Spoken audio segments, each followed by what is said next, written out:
Alrighty, welcome back to Shut Up and Ball. I am Aaron Chow, accompanied by John Harris as always. And we're back to make our picks for Championship Sunday, since there's only games then.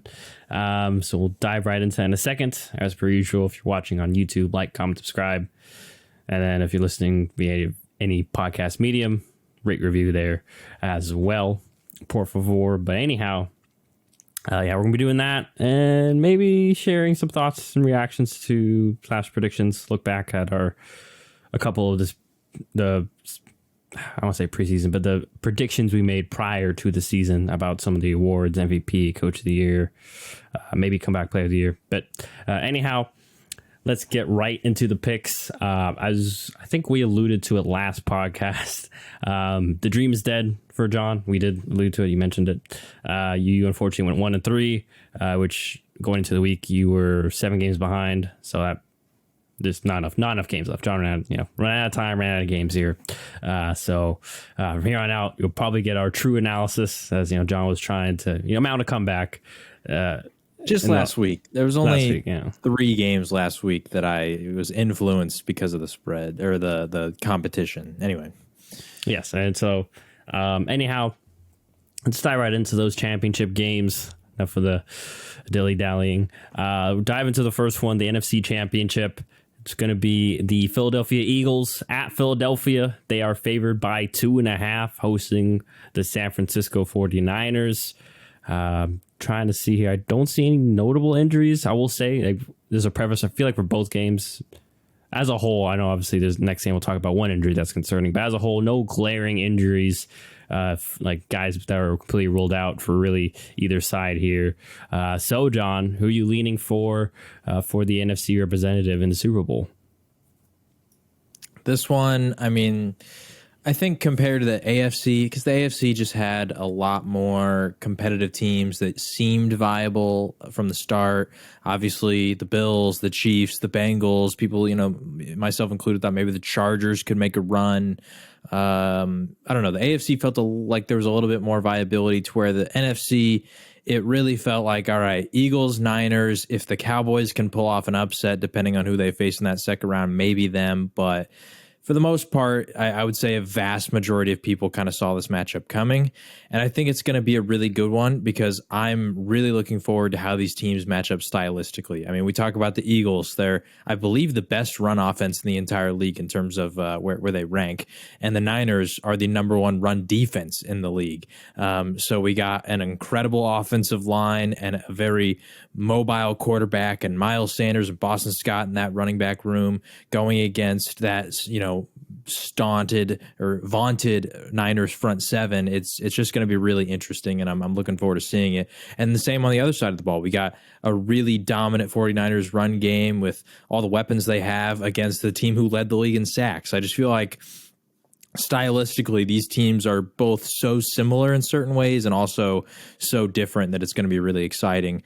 That said, I'm going to go with the Philadelphia Eagles. I feel like the Niners, they've got a lot of things going for them, but I just think that Philadelphia's talent is really going to take them over the edge here.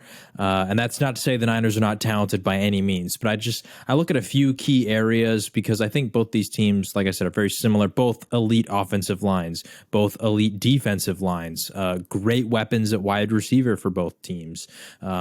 Obviously, 2 of the best tight ends in the NFL. Arguably, I think the 2 best tight ends in the NFC.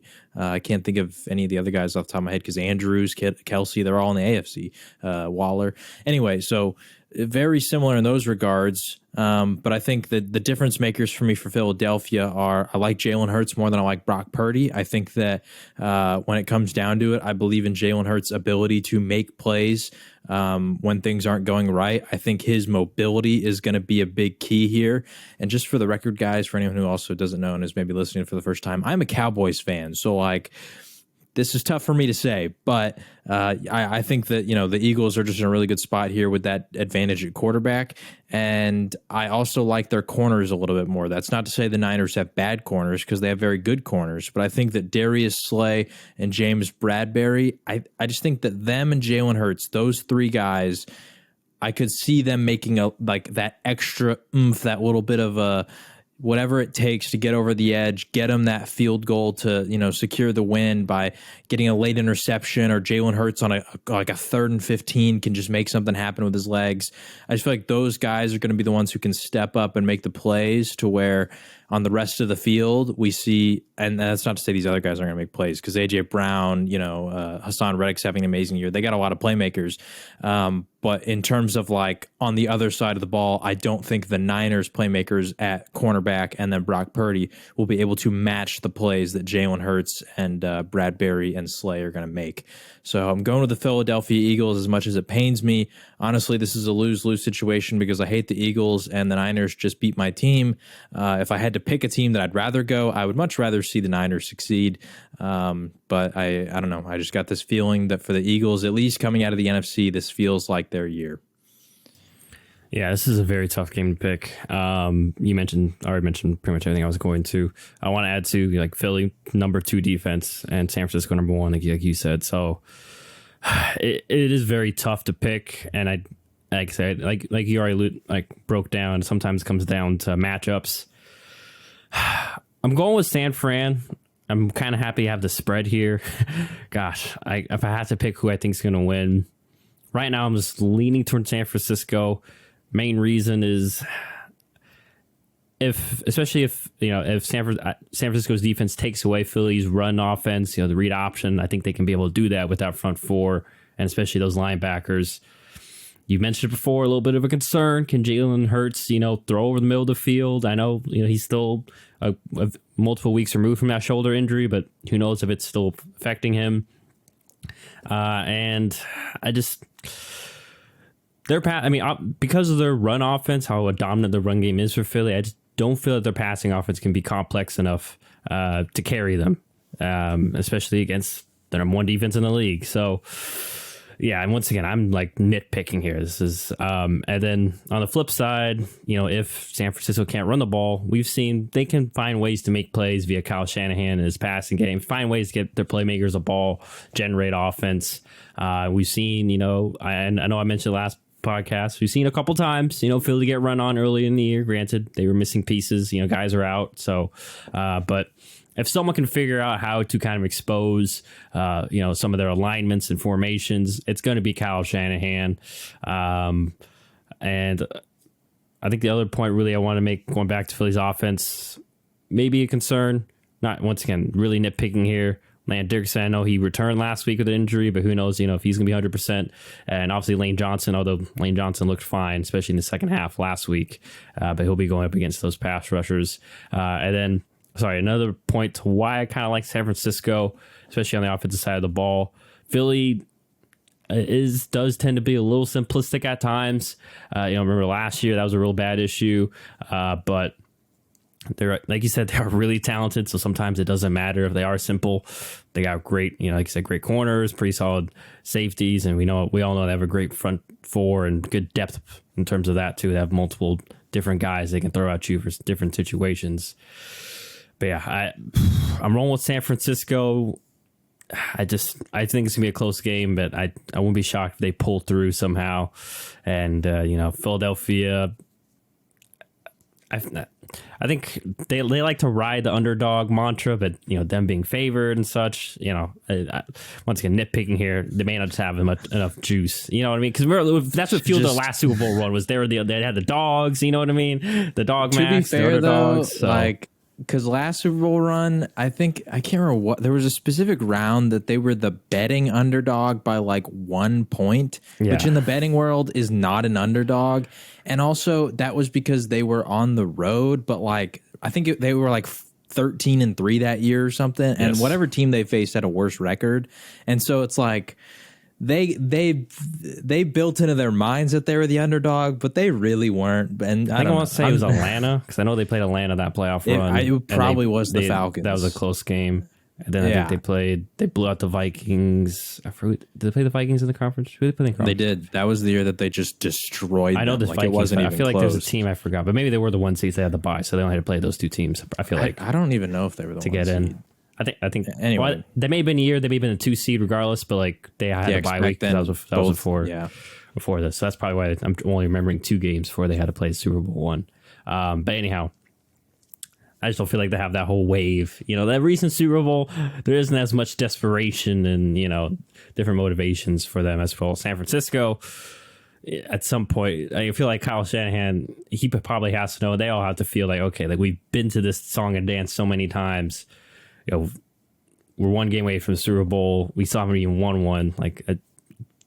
Once again, not great analysis, but at this point, we're picking straws. Like that's why I'm leaning San Francisco. So, a disagreement for John and myself there, but that may not be like a sexy game scoring wise, but I feel like this game will definitely be if I had a bet between what game will be better between the two, I feel like the NFC Championship game should be better in theory, but I've been wrong before. I'm expecting kind of old school. Won't be shocked if it's another ugly score like we had last week with your Dallas game, because both teams are willing to do so.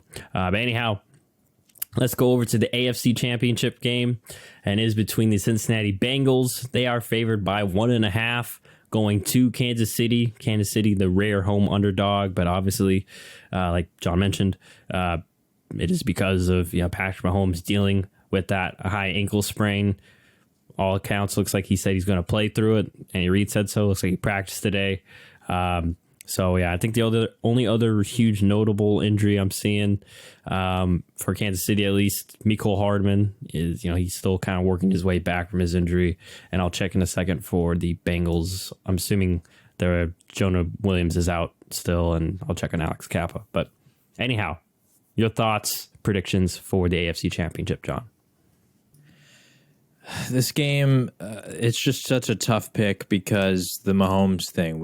I don't know how much information there's really going to be put out there, because obviously in such an important game, I think the Chiefs are going to want to withhold as much information as they possibly can just to not give the Bengals any advantage. Maybe Mahomes is perfectly fine, but they want them to maybe think that he's not, maybe inflate their egos a little bit, think it's going to be a little easier than it should be. And maybe he's not doing great and he's still going to play or something, but they don't want you to know that, so you can use that as knowledge going into the game. So I just don't think we're going to get a ton of information about it. I do think Mahomes is going to play, but yeah, I mean the Chiefs, they were the favorites before the week going, and I think even early in the week when the matchup first got set, they were the favorites. But the market has shifted towards Cincinnati now being the favorites. And I don't know. I just think that Andy Reid, this team, we've seen that they can have success regardless of Mahomes' mobility. When he was in the pocket, they changed the game plan. They make things work. You talked about last week, we didn't see that heavy of a dose of Isaiah Pacheco. If Mahomes is having to sit in the pocket, we might see more of Isaiah Pacheco getting involved in the run game. We might see more balanced game script. I just think that Kansas City's too creative, too good of a coaching staff. Andy Reid has been there, done that so many times. This is their 5th straight AFC championship. And also, although a lot of people view the Chiefs as the team to beat, let's not forget that the Bengals are the reigning AFC champions and have beat this Kansas City Chiefs team 3 times in a row. I feel like the Chiefs are going to be hungry. I think they want revenge. I think that although Mahomes is injured, if he plays, I think a 70% Mahomes is still better than 90% of the quarterbacks in the NFL. And I don't know. I just think that Kansas City is going to be able to at least keep it close, but I'm still thinking that they can finally get their revenge on Cincinnati and win here. I might be wrong, and maybe Cincinnati just owns Kansas City if this happens, but I'm betting on the Chiefs to come through. Yeah, I also am leaning with Kansas City. Fun fact that we all may remember now that I'm bringing it up, but Kansas City has led late against Cincinnati in each of those 3 losses. The most recent one this year, it was Travis Kelce fumbling, and Kansas City was knocking on the door to drive. And remember, it wasn't really Travis. It was more just a great play by the defender. I think it was Jermaine Pratt. Just had a really good strip on him, and then from there set up Bengals score, and then from there, and then obviously we remember last year in the playoffs where Kansas City got a little too pass happy, I feel like, in the second half. Bengals had adjusted, and Bengals came roaring to life. And then I remember the regular season game because it was just crazy back. That one, too, Kansas City was up, 21-3, I think, too, if I remember correctly. And that was also the game that I'm pretty sure Jamar Chase went for 300 200 yards. Yeah, he was going crazy. So, like you mentioned, Kansas City definitely has familiarity with this team, but like my the point I was alluding to was they do know how to attack this defense. Like we mentioned, is pretty much well rounded all around. There's no like glaring weakness. I think that's something that probably a reason why people have been sleeping on the Bengals, especially on the defensive side of the ball. There's no real sexy name that you can point to and be like, okay, that's why they have a great defense, especially with Eli Apple out there. Everyone loves to to get after him. And, sometimes he warrants that. But I just feel like Kansas City, especially because of Mahomes' injury, like you mentioned, they'll have to be more balanced, and that's kind of been an issue for them in some of those games. Is that they've gone too pass happy. I imagine a lot more Pacheco. It'd be interested to see because last week we saw with the ankle injury, Mahomes did struggle a bit. Under center runs, getting back the handoff. We saw him, kind of gimp on some of those. So I'm anticipating, like you said, we won't have much knowledge, but I'm anticipating the Chiefs coaching staff may make adjustments. Like we kind of saw, it reminds me of like when Peyton towards the end, wasn't really mobile, so they ran a lot of pistol to kind of let the running back kind of have more of a straight line speed as opposed to shotgun beside him, kind of read it. And on the flip side, once again, like familiarity, I feel like Kansas City, unlike Buffalo, can dabble a little bit in man. They're not afraid to. The rookie McDuffie's been playing really solidly, and I just feel like they'll be able to slow down the Bengals' run game. I know it's not a huge threat, and I feel like too, especially Chris Jones could be a huge impact guy because I did see the injury report. So Alex Kappa, Jonah Williams, both questionable, and have not practiced as of the time of this recording, Wednesday. So I'm anticipate they're not going to play. And I just think, too, Chiefs have a deeper front four. They have, obviously, Chris Jones. Kyle Aftis has been really solid this year, and they still have Frank Clark, who, showed up last game. So hopefully, continue to show up in playoffs. And guys like Carlos Dunlap, and I don't know why I'm blinking. Derek Noddy is a really good clogger, too, a guy that can push the pocket. So, I think, like you said, I think Kansas City is just extra motivated. I think that I'm anticipating we're going to see a fully locked in Kansas City for 4 quarters because they have a real bad habit of, a couple quarters we'll turn it on, and then once we're ahead, they'll cool it off. But I feel like they will be on edge all game. They'll be focused for 60 minutes. But yeah, it's tough to pick against the Bengals, like you alluded to, though, because it seems like they have an answer for everything offensively, and their defenses just continue to show up time and time again. But nonetheless, I'm going with Kansas City, more of an emotional hedge, like with you, and they're the home team. So I just feel like, especially if you're going to be dealing with your star quarterback with an injury and maybe hampered, if there's a place where you can overcome that, it's definitely at home. So, yeah, long story short, going with Kansas City to win and to cover, but this will be a very interesting one, like you said. We'll see how limited Mahomes may be with that ankle, because that's the biggest question mark going into this, and it is a shame because even if he was healthy, it still would be kind of a coin flip. I feel like, I don't know about you, but I feel like I would have been sitting here beforehand, but the injury is a concern. Yeah, I mean, it would definitely still be a coin flip. Maybe I feel a little more confident in Kansas City, but then even then for the spreads, like they would be favored. Like I said before, it's like, I think it's like 1 or 2 points, so it still wouldn't be that. So it hasn't basically picking the same thing. Yeah, it hasn't swung a ton. It would just give us maybe a little less margin for error if we're picking the Chiefs. So I mean, it doesn't change a ton in terms of the spreads. So, all right, so we both got Chiefs to advance. I think we talked about it last episode, but yeah, just for those that, if you're wondering, my Super Bowl predictions were wrong. They were already, when Buffalo got eliminated, it was completely done. I think I had Green Bay and Buffalo, and that was not right. I think I was right with Philadelphia, the Final Four, but yeah, you had Philadelphia. I remember you had Philadelphia in the conference championship, and I thought that was a really bold take at the time, but you were right. Yeah, I had San Fran, and that one I had San Fran beating Philadelphia, so it makes sense I'm thinking San Fran now, but even though that was 20 weeks ago, so before we have the data that we have now.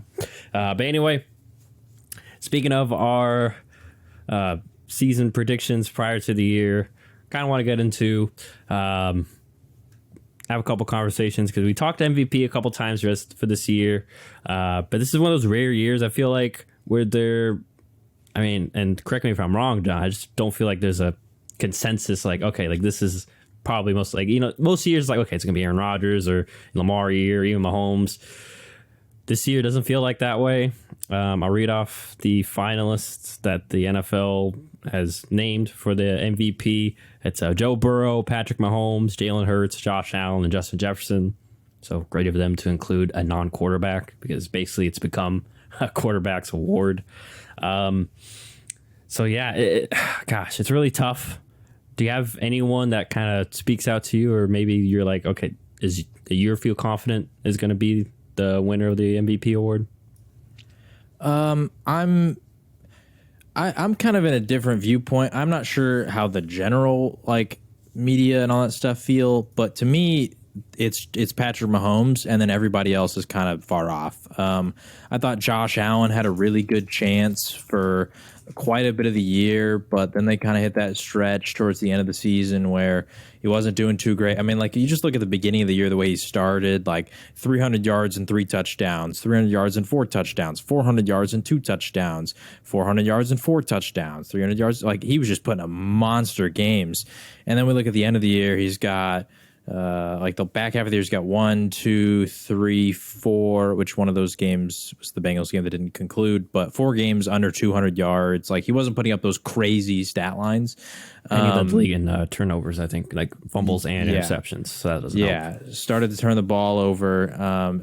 And also, he just didn't really have the yardage that some of these other guys did, to where, like I said, to me, it's not even close. It's Mahomes. The guy had over 5,000 passing yards. Like, that's just, I don't feel like people are talking about that enough. Like, that's a pretty crazy accomplishment. I don't know how many quarterbacks have done that. I know it's like happened plenty of times. Mahomes has done it before in his career too. I'm going to look it up. Single season all-time passing yards. It was Patrick Mahomes was the one who set the record previously, 5,614. Drew Brees had 5,500 in 2011. And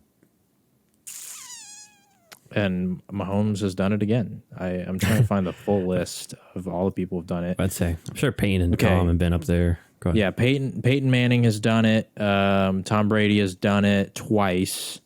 Drew Brees did it like 5 times. Dan Marino, Stafford hit it once. Justin Herbert hit it once. Ben Roethlisberger, Jameis Winston. But Mahomes, I mean, this is the 4th most passing yards ever in a single season.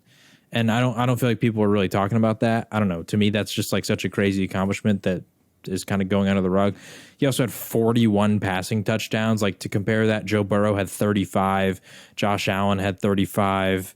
Jalen Hurts is going to be a little unfair because he runs for a lot of touchdowns, but he had 44, which is actually kind of crazy. That's actually more than Patrick Mahomes. I didn't even know that. Well, actually, this might just be general TDs. I think that's running and passing. Actually, I'm dumb. That's his career touchdowns. He had 22 touchdowns. Regular season's right above that. 22 touchdowns this year. That makes way more sense. I was like, 44. Wow, Jalen Hurts is crazy. Maybe I have to change my pick. Yeah, so, I mean, I don't know. I do understand that Mahomes has a little bit of a higher interception total than most people might feel comfortable with. He's at 12, to where, like, when he was winning the M, which, had some of those crazy seasons, like in 2020, he only had 6. But I don't know. I think that this season is pretty crazy. This is the most yards that Mahomes has ever had in a season. The 2nd most touchdowns he's ever had. His quarterback rating was amazing. Number 1 seed in the AFC, despite losing Tyreek Hill, which in the NFL MVP too, you got to have that storyline thing. I'm not sure what storyline Joe Burrow really has outside of the fact that, like, the ascending greatness, bad offensive line still. Unfortunately for Josh Allen, I don't think he really has a storyline. Just the way that he finished the year, I think, like, people are going to punish him for that in the storyline narrative conversation. And I'm not talking, like, to me, the storylines, I don't actually take them into account. I'm just trying to put that perspective out there of, like, this is what people talk about. Yeah, because they're going to give the writers vote on this, so they're obviously going to be storyline. They're Many going to have storyline driven.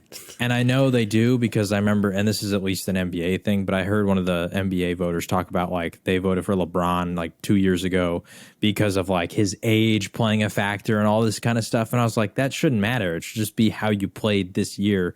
But clearly they take that stuff into account anyway. So I don't know. To me, it's between Mahomes and Jalen Hurts, and I think Mahomes kind of clears him. It's a little unfortunate for Jalen Hurts. He did miss a couple games at the end. I thought that kind of killed his chances to overtake Mahomes. So yeah, sorry. That was a really long-winded way to just say I'm taking Patrick Mahomes. Yeah, another tough like thing for to predict like who's going to win too is like and maybe this may be public knowledge. I just don't know it. Is like when do these? It's kind of like the NBA. Like when do these votes? NBA happens like right at the end of the regular season. When the regular season ends, but then they don't announce it till like middle of the playoffs, and half the time the MVP is already home, which is so lame, by the way. Yeah, it's always just awkward. And announce it before the playoffs so that like they can really hype the crowd up behind like the MVP, you know. And then it becomes a storyline throughout the playoffs, you know, that, you know, because I remember when Tim Duncan won one, you know, and that was a storyline throughout the playoffs.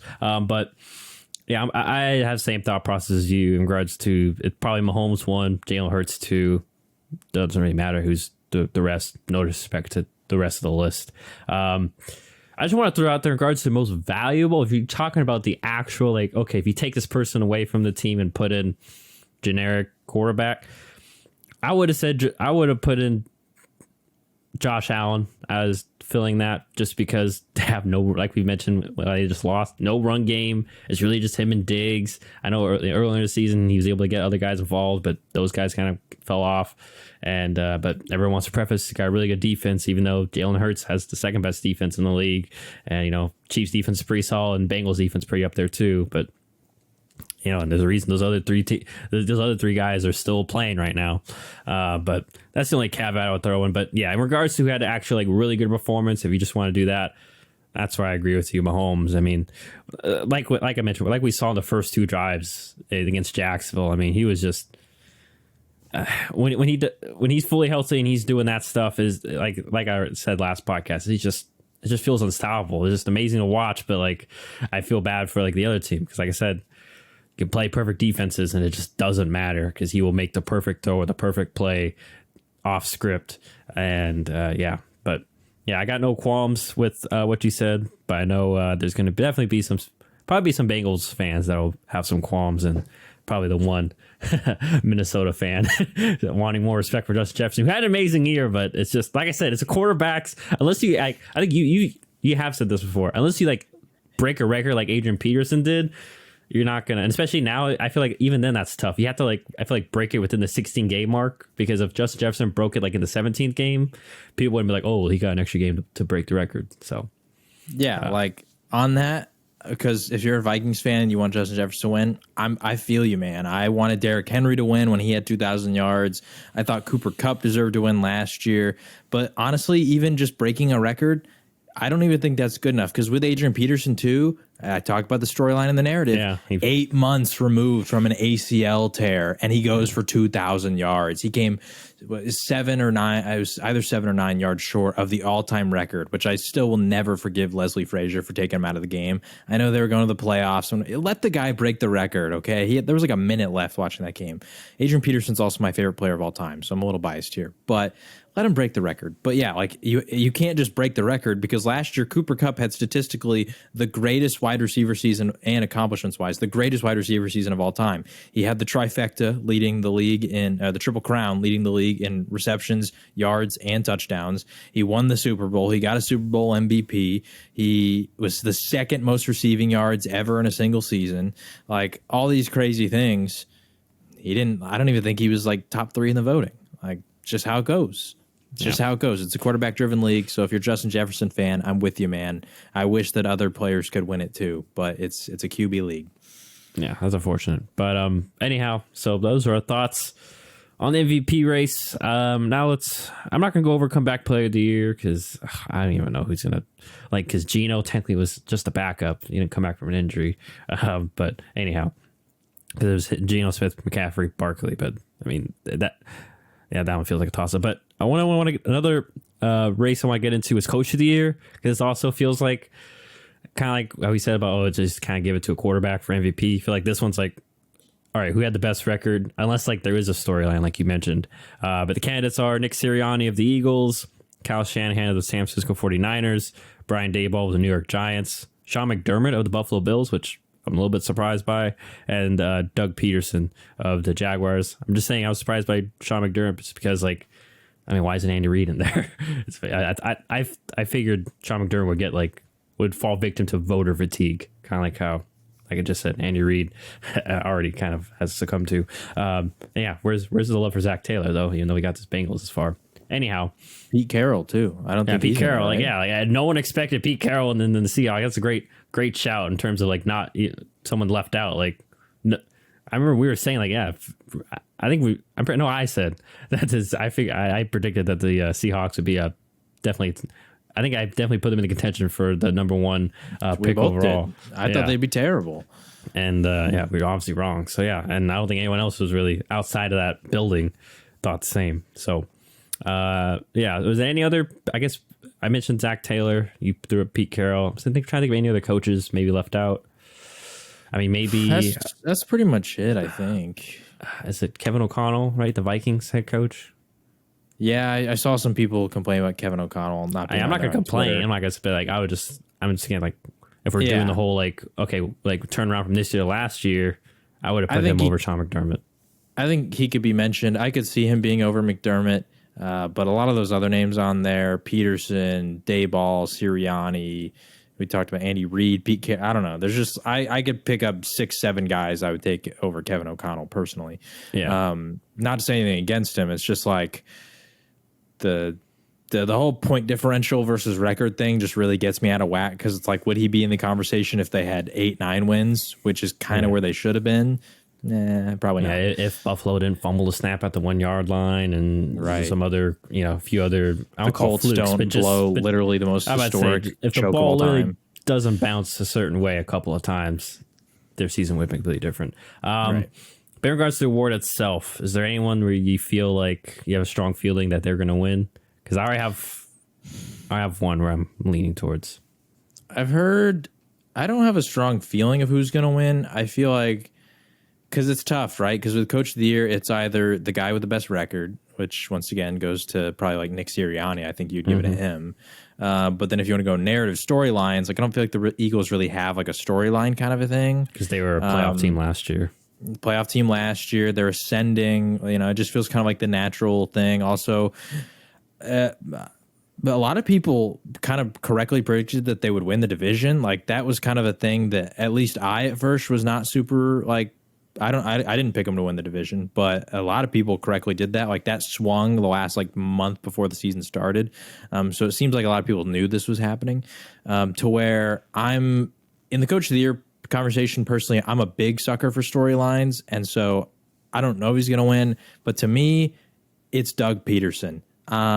You won a Super Bowl with Philadelphia. You got fired a couple years later. Like that's just a fall from grace. He has this now redemption story where he takes over the worst team in the entire league. And yeah, they had Trevor Lawrence and Trayvon Walker, and they had some really high draft picks, but they were the worst team in the entire league. They won 3 games last year.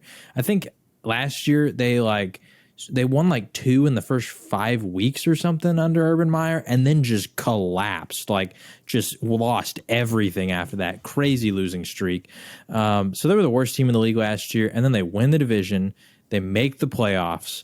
And like you said, I don't know when they vote, but they won a playoff game. I know that him and Daboll kind of have like that similar trajectory type story, but I think just the added addition of the storyline of what Urban Meyer did to that franchise last year, how bad they were, how just in disarray they were. To me, it would be Doug Peterson, but if Daboll won it, I don't know. Either of those two are my picks because, like I said, I'm kind of the sucker for the storyline. Yeah, I wouldn't mind. I hear both of those, and Daboll. But okay, so my thought process too in regards to Coach of the Year is like, are you maximizing what you have? And that's where I feel Daboll and Shanahan. I mean, I would throw Doug Peterson in because obviously, like you just said, he obviously figured out how to use up all that talent, unlike Urban Meyer. But Shanahan, Daboll, Shanahan because lost his 2 starting quarterbacks. I mean, no one would have predicted that they would be leaning on, not only leaning, but winning games with Brock Purdy, at this point. Although it's really goes a testament, like we've said, the rest of the team that, the system that Kyle Shanahan has built and his play calling, play design. But, the same can kind of be said for Brian Daboll, who we saw is maximizing what he could with Daniel Jones and Saquon Barkley. And we know they had, they basically didn't have any wide receivers. And also maximize that defense. Like I mentioned, Jalen Smith was out there starting for them in the playoffs, and they also still won a playoff game despite all that. So yeah, it's tough. But in my heart of hearts, I would go with Shanahan, but Daboll would be 2, and then and Sirianni, like I wouldn't be upset or say like it was wrong if Sirianni or Peterson also there. But Sean McDermott is, as much as I do like to be the only like one where I'm like, come on, not really. So, but I actually don't. Yeah, I feel like the Bills, everybody kind of knew they were already amazing. Like, they're really good this year. I don't know. I don't feel like McDermott did anything that we didn't expect him to do, which once again, I feel like is kind of for the coach of the year, the storylines I feel like matter the most out of like all the awards, except for maybe comeback player. But yeah. Sorry, I was looking up betting odds. So the betting odds, okay. This was kind of old. Let's see. It was January 24th, so a day ago before they released the actual candidates. So Nick Sirianni is the favorite, and then Shanahan second, and then Brian Daboll third, and then a distant fourth is Doug Peterson, and then it was Zach Taylor actually, according to Vegas Insider, and then Dan Campbell. So Dan Campbell, I guess in terms of the voters' eyes, comparing them to Vegas, what Vegas had, Dan Campbell jumped Zach Taylor there. So. I guess not bad, but yeah. So I guess it's probably gonna be Sirianni or Shanahan, but like I mentioned, I wouldn't be upset if Daboll, and the odds say Daboll does have a puncher's chance, as opposed to the rest of the people. But anyhow, I think they didn't mention. That's all they released. I think. I mean, they released comeback player of the year, like I said, candidates, and offensive and defensive rookie of the year. I'm not sure if you want to go over that. Let me see who I picked. I think I picked Olave for offensive rookie of the year. And let's see. I took Breece Hall, which unfortunately, I honestly think he would have won it if he didn't get hurt. If he didn't get hurt, I think he would have won it. So sorry. Yeah. Let's go offensive rookie. The candidates are Brock Purdy, Kenneth Walker, Garrett Wilson. I don't know who would be the favorite. I would vote with Kenneth Walker just because he did add. He was a reason why Seattle kind of popped off there. Not saying Brock Purdy wasn't, but like we've mentioned, it's a little bit of Shanahan there. And once again, it's totally like, and criteria is weird because not to change sports, but remember when I remember when Embiid was it Embiid? I forget, but the Embiid's quote unquote rookie year, he only played I think 30 games. Yeah, which was like 2 years after he got drafted. Ever. And but he was in the rookie of the year race, but he didn't win because everyone's like, oh, he only played 30 games, and Malcolm Brogdon played a full season. No. Yep. So I don't know. Who knows what the criteria of Willie is?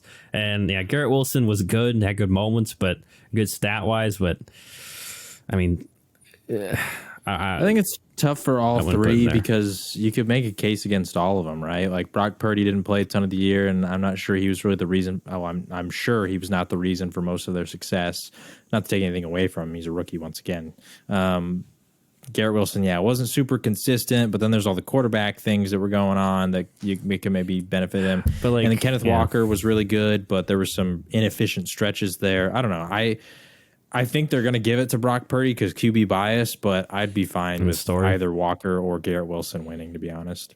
Yeah, I would more lean towards Walker, but I think you're right. You mentioned storylines. I just feel like the whole Mr. Irrelevant storyline, and he's a quarterback too. We mentioned quarterbacks tend to get just priority in some of these things. I got a feeling it would be Brock Purdy. Let me see. I'm not seeing any odds here. I'm not gonna look that up. All right, and then defensive rookie of the year, Sauce Gardner, Aiden Hutchinson, Tariq Woolen are the three candidates there. I think I picked Karl Aftis, and I was wrong. Although Karl Aftis is having a solid year, he didn't really turn on until late in the year, and I don't remember who you had. I know. Did you have Aiden? I think I took Aiden Hutchinson. Wouldn't shock or me. Sauce. I don't know which one. Yeah, I feel like either way I can't you remember if I went picked double someone Jets. that was high. It was either Sauce or Aiden for sure. I'm leaning towards I took Aiden Hutchinson, but I have this weird gut feeling that I went double Jets for some reason, and like that's like sticking out of my mind that I took both of the Jets players to win the award. Regardless, I think Sauce is going to win it.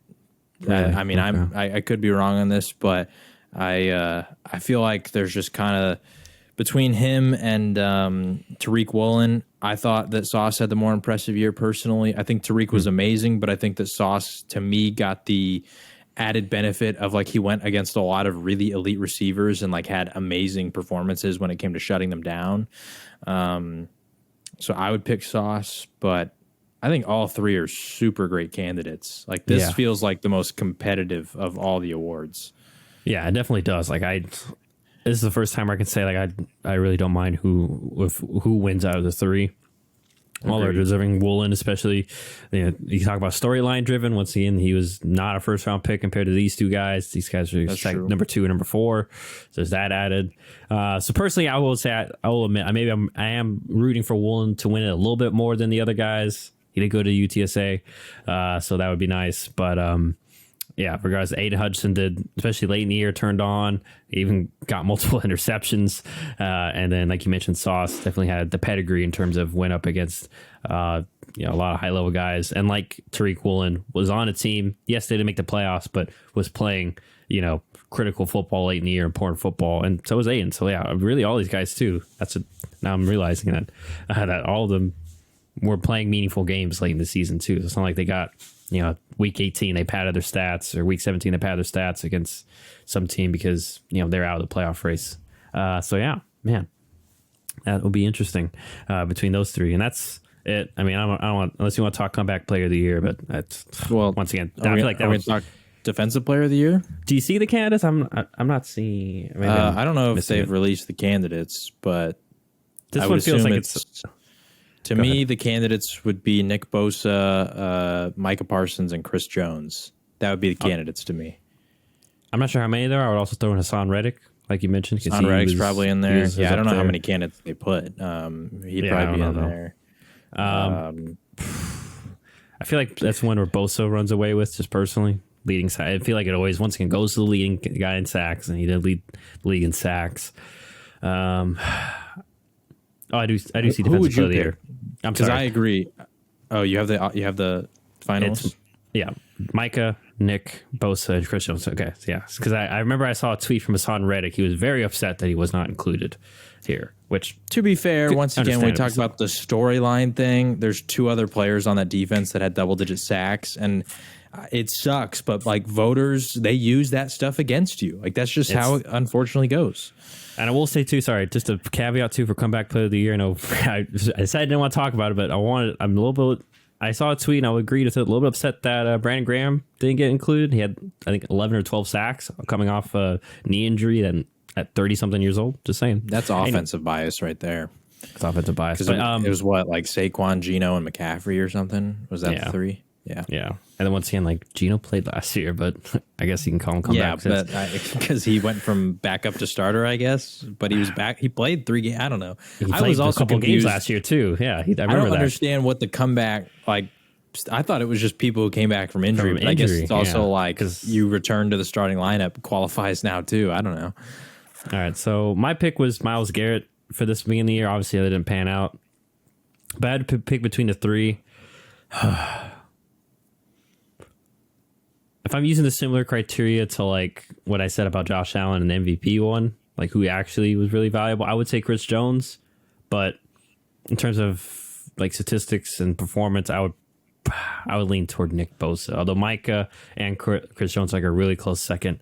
I can't deny Nick Bosa. He's definitely probably going to be the top or one of the top edge guys for me in our rankings at the end of the year.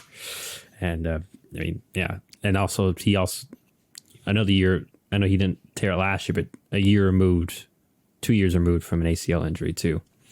So yeah, I would vote Nick, and I wouldn't be, if I had to put money gun in my head, I would vote him too, just because once again, voters, they look at the sack numbers, who had the most sacks. Most of them will vote for who had the most sacks. That's just the way it usually goes. Yeah, before the season, I took Micah Parsons, and I thought I was going to be right. Well, I could be, but I don't think I will be. Yeah. I think Nick Bosa will win. I thought I was going to be right, though, because 11 games into the year, Micah Parsons had 12 sacks. But then the final, 6 games, he only had 2.5. And also, once again, I know this is another thing that I think people don't realize that it kind of gets taken into account. But I'm just going to be honest. I don't think all of these media personalities watch every game from all these teams. If we're just being realistic, like that's just not possible for anybody. And so if I look at the primetime games that the Cowboys played, Micah Parsons had 0 sacks against the Eagles. He had 0 sacks against the Giants the first time they played. He had 0 sacks against the Packers. Like these are the games that those voters probably watched, and they probably didn't notice Micah Parsons as much as maybe they did Nick Bosa in some of his primetime games. So I think Nick Bosa is going to win. Also, once again, yeah, he led the league in sacks. If I'm picking, this might be a hot take, Chris Jones is my defensive player of the year this year. I think he deserves it the most, and I'm just going to be real with you. If we took his stat line and put it on Aaron Donald would win the award this year, hands down, not even close. Aaron Donald won the Defensive Player of the Year award with 12.5 sacks, 13.5 sacks. Like he had some of those kind of years. Chris Jones had 15.5 sacks as a defensive tackle. Like that's crazy. I mean, it's not like Aaron Donald's monster 20.5 kind of a year, but like, I mean, the fact, like, compared 2019 Aaron Donald, 48 tackles, 12.5 sacks. Chris Jones this year, 44 tackles, so 4 less, 15.5 sacks, 1.5 more. Or, sorry, 3 more. So, I don't know. Yeah. I just think that if you put Aaron Donald's name on Chris Jones' stats, people are going to say Chris Jones is Defensive Player of the Year. Also, I agree with your assessment of, like, if we talk about the most valuable player to their defensive unit, like if you remove that player, can this defense survive? If you take Chris Jones off that defense, they would be getting no pressure.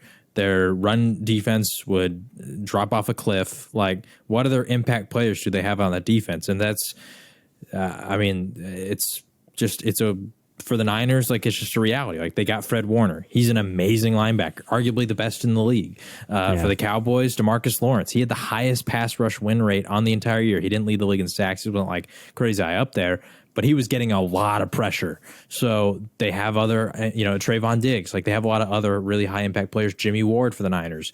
What other impact player like that can we say that the Chiefs have on that defense? I mean, they have good players, but they don't have great players. So yeah, my pick would be Chris Jones. Personally, I think that he's not going to get it because he's not a big name like Aaron Donald. Like if Chris Jones had already won a Defensive Player of the Year, then I think he would have gotten this one because they would give him the respect he deserves. But I don't think he'll get it, unfortunately. Yeah, I feel like because Patrick Mahomes and Travis Kelce are on the other side of the ball and also wearing the same uniform, that just no one talks about Chris Jones in general anyway. Like he gets overshadowed a lot. While Aaron Donald for a while wasn't until Jared Goff, so Aaron Donald gets the credit. Yeah. Well, and then so more people cared more about Aaron Donald than Goff, and then Goff left. So so we expect Nick Bosa to take care of business, or not take care of business, but to win since he was a leading sack leader. And then lastly, but not leastly, Offensive Player of the Year. It's Tyreek Hill, Jalen Hurts, Mahomes, and Justin Jefferson. Once again here, like I don't even know I wouldn't mind if any of these guys win. I mean, Tyreek had an amazing year. I feel like Jalen Hurts will probably win this one just because he also had the rushing numbers along with the passing numbers. And like I said, I would be completely fine if he won. Like we mentioned, I don't mean to be bland about this, but every guy I feel like has a favorite case in regards to this one. There's no one that I look at and say I don't think they belong. This is such an interesting group because Joe Burrow is in the MVP spot, but not Offensive Player of the Year spot. Like that's honestly, I think whoever wins MVP, then which should be Mahomes, then whoever's second, which should be Jalen Hurts, most likely will just win this. So I feel like Offensive Player of the Year is kind of a useless award because we just give the best offensive player the MVP. The MVP, yeah. It's like a glorified second place. Like sometimes they still give the Offensive Player of the Year to the guy that won MVP. So it's like, okay, we just wasted. But I understand the thought. Even though, they should probably readjust the awards because we never give it the MVP to a defensive player. I can't even think of it wasn't until just probably make an offensive and a defensive MVP. You probably should do that. Has there ever been a defensive player to win MVP? I'm gonna actually don't know. Oh, we're not the For only some ones. reason, I feel feel like Mean Joe Lawrence Green Taylor was the last one in 1986. Is he the only one? Let's see. Defensive players to win MVP. Alan Page in 1971 and Lawrence Taylor. That's it. Just those two. Not even Mean Joe Green. I knew a defensive tackle did, and that's why for some reason I thought it was Mean Joe, but Alan Page, that makes sense. And now, there was a kicker that won in 1982, but yeah, but that was crazy. I saw some story on that year. I think it was like a holdout year, and there was all this crazy stuff that went down, and then they gave him the award. It's like the NBA bubble. How like some people like to put an asterisk next to that one. So poor Mark Mosley. But that's okay. I think he's doing fine probably with his MVP award, wherever he is. But anyhow, yeah, that's all I had in regards to Offensive Player of the Year, and I'm not seeing any other awards up here. Not that we really care about any others. I'm trying to see Coach of the Year. We kind of went over them all. So, yeah. So those are our thoughts on the awards. We gave you what our hearts told us, or what we felt we would pick, but we also gave you our predictions on what will probably happen, since usually, unfortunately, they're kind of predictable. Like John mentioned, if you follow some of the storylines, but we'll see what happens there. But other than that, we'll be back next week, obviously reacting to Championship Sunday. And, I don't mean to bring it up, but now that John's team is also eliminated, there'll be no bias. Well, not that there was. I feel like we're pretty good at being objective, but there'll no bias here going forward. We'll give you the full evaluation for those two games. And shoot, I don't know what else. We'll definitely have to start doing NBA. Listen, the next 2 weeks. There's no bias because me, the Cowboys fan, took the Eagles, and then you, the Packers fan, took the Niners. So yeah, the Niners haunt my dreams. So.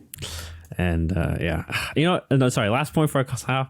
I made the Packers the 1 seed in my preseason predictions, and I knew then, I was like, even when I was like saying it on the podcast, when I was like, I don't feel like this is right. I had a gut feeling, but like just because they had been the 1 seed or been at least a 1 or 2 seed the past 2 years, I that's one of the things I got to remember when we do our predictions next year. Just clean slate it, and I'll let that creep into my subconscious too much. But anyhow. As per usual, if you want to share any feedback or of any sort, you can always feel free to do so on our socials. @JumpandBallPod is our Instagram, and we have a Twitter and TikTok @JumpandBall, and a Facebook page as well. And I mentioned our YouTube and podcast mediums at the start of the podcast. But anyhow, like I said, we'll see y'all next week. Enjoy your Championship Sunday. We will be talking basketball soon. Maybe this week, maybe next week. I don't know. We're still recovering from the NFL season. But enjoy your weekend, everybody. Adios.